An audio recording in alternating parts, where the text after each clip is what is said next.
Shalom, Bapak Ibu yang terkasih dalam Kristus. Senang sekali kita jumpa lagi pada minggu ini. Dan minggu ini kita akan sama-sama belajar kebenaran firman Tuhan tentang pilihan di dalam hidup kita. Kita mau hidup di dalam kehendak Tuhan atau kita mau hidup di dalam kehendak duniawi. Itu adalah pilihan. Dan pilihan yang kita pilih ini tentunya ada konsekuensinya untuk hidup kita. Ya. Kalau kita tahu kalau kita memilih hidup untuk Tuhan, kita tahu bahwa kita akan hidup di dalam kelimpahan. Ya. Kita akan hidup dalam kelimpahan dan kita akan hidup kekal. Tapi kalau kita memilih untuk hidup di dalam duniawi ini, di dalam dunia ini kita pilih, maka kita akan hidup dengan sia-sia dan kita akan menuai kebinasaan. Jadi adalah pilihan yang harus kita pilih. Karena kita tidak mungkin bisa memilih untuk hidup buat Tuhan, tapi kita juga hidup menurut keinginan dunia ini, menurut keinginan daging. Itu nggak bisa. Jadi kita harus pilih, hidup untuk Tuhan atau kita mau hidup untuk dunia ini. Kita tahu bahwa pilihan dalam kehidupan ini tidak bisa kita hindari. Ya. Kita tidak bisa hindari pilihan dalam hidup kita. Makanya kita belajar firman Tuhan di dalam Galatia 1 ayat 10. Saya bacakan dalam Galatia 1 ayat 10. Firman Tuhan, "Jadi bagaimana sekarang? Adakah ku cari kesukaan manusia atau kesukaan Allah?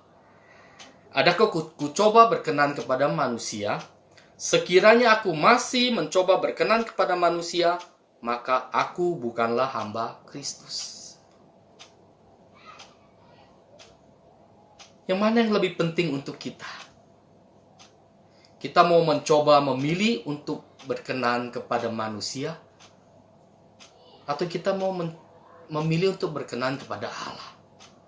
Ini pilihan. Kita bebas memilih. Karena Tuhan tidak memaksakan untuk kita memilih mau ikut Tuhan, menyenangkan hati Tuhan, atau kita ikut dunia ini menyenangkan manusia. Itu pilihan kita. Tapi kita harus ingat, ada konsekuensi yang harus kita bayar atas pilihan kita. Kenapa? Karena hidup ini penuh dengan cobaan. Hidup ini penuh dengan pilihan-pilihan. Dan kita tidak bisa menghindarinya. Dunia menawarkan begitu banyak pilihan-pilihan untuk kita. Hidup nyaman, hidup aman, hidup tentram, hidup penuh dengan foya-foya, hidup penuh dengan kemewahan. Dunia tawarkan. Tetapi kalau kita memilih untuk hidup bersama dengan Kristus, Kristus sudah katakan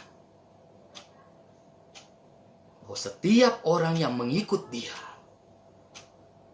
Dia harus siap memikul salib dan menyangkal diri. Artinya ketika kita pilih untuk mengikut Kristus, ada banyak penderitaan, ada banyak kesukaran, ada banyak penganiayaan, ada banyak penyangkalan-penyangkalan diri yang harus kita lakukan. Dan itu bicara ketidaknyamanan hidup. Tetapi percaya, ketika kita pilih Kristus, kita pilih jalannya Tuhan, kita pilih kehendak Tuhan, walaupun harus memikul salib, walaupun harus menyangkal diri, walaupun harus masuk ke dalam lembah kekelaman, percaya, pada akhirnya kita akan mendapat hidup yang berkelimpahan, Kita akan mendapatkan hidup yang kekal bersama dengan Kristus. Itu adalah konsekuensi yang kita terima kalau kita hidup untuk memilih bersama dengan Tuhan. Ya. Bagaimana kita bisa memilih yang terbaik di dalam hidup kita? Kita lihat di dalam Efesus 5 ayat 15. Ya. Demikian firman Tuhan, karena itu perhatikanlah dengan seksama bagaimana kamu hidup. Janganlah seperti orang bebal, tetapi seperti orang arif. Ayat ke-16, dan pergunakanlah waktu yang ada karena hari-hari ini adalah jahat. Sebab itu janganlah kamu bodoh, tetapi usahakanlah supaya kamu mengerti kehendak Tuhan. Jadi di Efesus 5 ini, Paulus mengingatkan kepada kita, ya, supaya kita memperhatikan hidup kita dengan seksama. Artinya kita harus memperhatikan hidup kita dengan teliti, dengan baik. Supaya apa? Kita tidak hidup menurut orang bebal. Orang yang tidak bebal itu orang yang tidak bisa diberi pengertian, orang yang tidak bisa dibilangin, orang yang tidak bisa diberitahu. Sebagaimana kita sabarnya untuk memberitahu orang bebal, mereka tidak akan mengerti. Itu adalah orang bebal. Tapi kita diharuskan supaya kita hidup apa? Seperti orang arif. Orang yang bijaksana. Kenapa? Karena waktu-waktu ini adalah waktu yang jahat. Segala hal yang terjadi di dunia ini tidak semakin baik. Semuanya semakin buruk. Kita lihat sekarang. Berkali-kali saya katakan, sekarang virus corona mewabah. Dan di Indonesia ini bukan semakin turun. Sudah semakin naik. Bahkan berapa hari yang lalu, korban yang kena positif corona itu dalam satu hari ada 1.000 orang. Kenapa? Karena ini adalah pilihan hidup dari masyarakat Indonesia sendiri. Saat pemerintah katakan harus lakukan PSBB, harus jaga jarak, social distancing, mereka abaikan. Mereka tidak lagi mengindahkan peringatan pemerintah. Mereka berkumpul di mall, mereka belanja. Mereka melakukan hal-hal yang mengumpulkan massa begitu banyak. Sehingga apa? Sehingga penyebaran wabah virus corona ini makin menyebar dan makin banyak. Akhirnya seperti sekarang ini. Dan ini adalah konsekuensi yang harus diterima oleh masyarakat Indonesia. Mungkin hidup kita. Ayo, pergunakan waktu yang ada. Berpikirlah seperti orang yang arif bijaksana. Mengerti kehendak Tuhan. Dan ketika kita tahu kita bisa menggunakan waktu dengan baik. Kita bisa mengerti segala sesuatu. Kehendak Tuhan. Kita bisa mengerti apa yang Tuhan inginkan. Disitulah kita bisa memilih yang terbaik di dalam hidup kita. Jadi sekarang, ayo, pergunakan waktumu dengan baik. Banyak baca firman, banyak berdoa, banyak bangun hubungan sama Tuhan supaya kita bisa mengerti kehendak Tuhan. Ketika kita bisa mengerti kehendak Tuhan, kita bisa dapat memilih yang terbaik dalam hidup kita.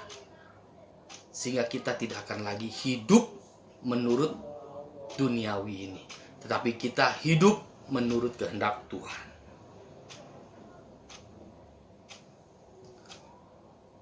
Kita lihat Paulus. Ya. Paulus menulis surat di dalam Roma 14 ayat 8. Ya.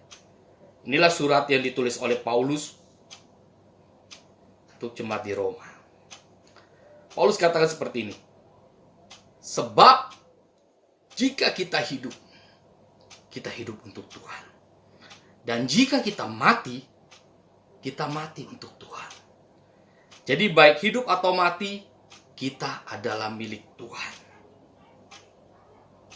Di sini Rasul Paulus mengajarkan kepada kita bahwa kalau kita hidup, biarlah kita hidup hanya untuk Tuhan.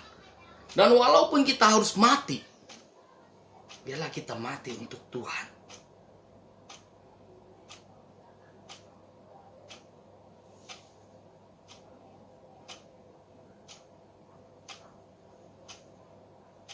Jadi sekarang, ayo tentukan pilihan kita. Katakan, kalau saat ini aku hidup untuk Tuhan. Kalaupun saat ini aku harus mati, aku tetap mati untuk Tuhan. Dan inilah yang Paulus ajarkan. Dia ajarkan untuk kita, supaya kita hidup maupun mati untuk Tuhan. Itu artinya apa? Artinya tidak ada satupun kejadian di dunia ini, tidak ada satupun masalah di dunia ini, tidak ada satupun penganiayaan, tidak ada satupun sakit penyakit, tidak ada satupun masalah yang mampu membuat kita hidup berpaling dari Tuhan. Dan itulah yang Paulus ajarkan. Jadi kita hidup untuk Tuhan, kita mati untuk Tuhan. Jangan biarkan ada masalah apapun di dalam hidup kita. Masalah apapun di dunia ini. Baik sakit penyakit, musibah, bencana alam, masalah ekonomi. Masalah-masalah yang datang bertubi-tubi menimpa hidup kita. Jangan sampai kita tinggalkan Tuhan. Tetap pilih. Kita berpegang supaya kita hidup hanya untuk Tuhan. Kenapa? Kalau kita pegang Tuhan, kita hidup untuk Tuhan. Percaya. Apa yang kita percayai, apa yang kita pegang, tidak akan berakhir dengan sia-sia. Kita akan dapat upahnya. Dan itu adalah janji Tuhan.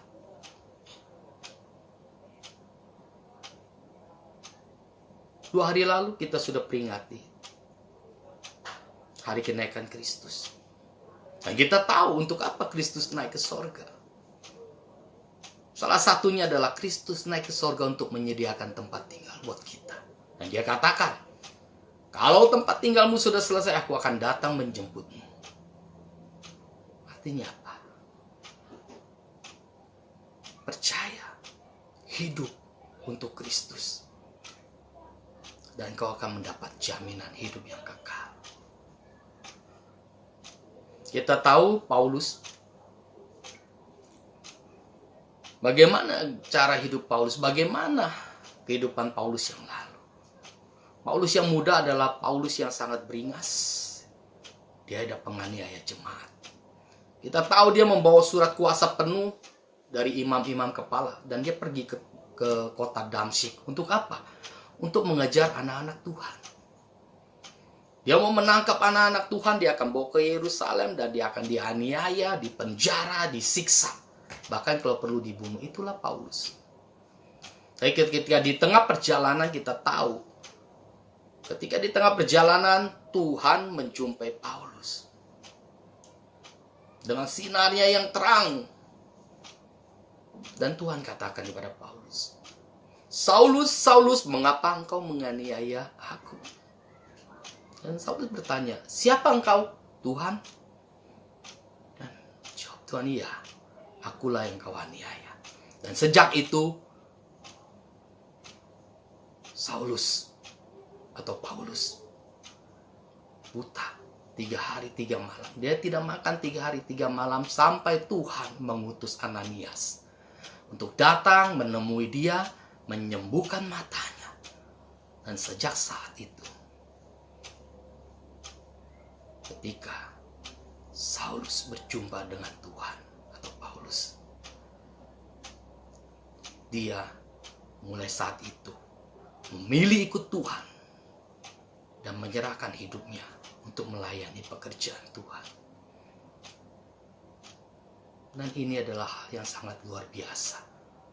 Kita tahu bagaimana kehidupan pelayanan Paulus. Dia mengalami karam kapal. Dia digigit ular berbisa. Dia ditangkap, dipenjara, didera. Dia disiksa. Tetapi tidak ada satupun masalah yang mampu membuat dia untuk meninggalkan Tuhan. Tidak ada satupun masalah yang mampu membuat dia berpaling dari Tuhan. Maka dia katakan, bagiku hidup untuk Tuhan, mati pun untuk Tuhan. Dan yang lebih luar biasa lagi, ya, dalam Filipi 1 ayat 12, Paulus katakan, bagiku hidup adalah Kristus, dan mati adalah keuntungan. Bayangkan, di dalam suratnya kepada jemaat di Filipi, Paulus katakan, bagiku hidup adalah Kristus dan mati adalah keuntungan. Artinya Paulus tidak lagi memikirkan hidup dia. Paulus hanya memikirkan Kristus. Bagaimana dia bisa hidup bersama dengan Kristus? Bagaimana dia bisa hidup melakukan kehendak Kristus? Bagaimana dia bisa melakukan firman Kristus? Bagaimana dia bisa melakukan pekerjaan-pekerjaan Tuhan? Itulah yang ada di dalam pikiran Paulus. Sehingga dia tidak pedulikan lagi hidup dia. Bahkan penganiayaan yang akan dia terima, siksaan yang akan dia terima, itu tidak membuat dia mundur untuk ikut Kristus. Kenapa? Karena dia tahu kalau dia hidup untuk Kristus dan mati itu adalah keuntungan.